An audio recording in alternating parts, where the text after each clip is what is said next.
लाहौरी अंदरूनी शहर भी भरपूर तरीके से बसंत मनाने में मसरूफ हैं। आतिशबाजी, हल्ला गुल्ला, पतंगबाजी जोरों शोर से जारी है। इस वक्त क्या सिचुएशन है वहाँ पे, ये जानते डॉनेस के रिपोर्टर वसीम रियाज से। वसीम, अंदरूनी लाहौर में बसंत का जोश और जज्बा कैसा है?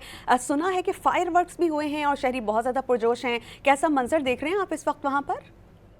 जी बिल्कुल, देखिए बसंत का जादू लाहौरियों पर सर चढ़ कर बोल रहा है। इस टाइम बसंत जोरों शोर से मनाई जा रही है। खासतौर पर अगर अंदरून की बात करें तो मैं इस टाइम अंदरून पे मौजूद हूँ, जहाँ न सिर्फ पतंगबाजी की जा रही है बल्कि आतिशबाजी भी की जा रही है और बहुत से खाबों का एहतमाम भी किया गया है। यहाँ पर पतंगबाजी कर ली गई, खाना पीना हो गया, अब आतिशबाजी जो है वो की जा रही है। अनार, फुलझड़ियां और पटाखे जो है वो चलाए जा रहे हैं और उसके साथ साथ लोग जो है वो हल्ला गुल्ला करते हुए नजर आ रहे हैं। मुख्तलिफ मुकामात पर साउंड सिस्टम और ढोलकी जो है वो भी बुलाए गए हैं। ढोल की ताप पर रक्स किया जा रहा है, भंगड़े डाले जा रहे हैं और पतंगबाजी के साथ भो काटा की आवाजें जो है वो लगाई जा रही हैं। तो लाहौर इस टाइम फुल मसरूफ है और फुल जोशो खरोश से बसंत जो है वो मना रहे हैं। आज वीकेंड हफ्ते का दिन है। जो कारोबारी हजरात जिन्होंने अपनी दुकानें खोली थी वो भी आज अपनी दुकानें बंद कर इस टाइम छतों पर मौजूद है और भरपूर तरीके से बसंत को सेलिब्रेट कर रहे हैं। जी।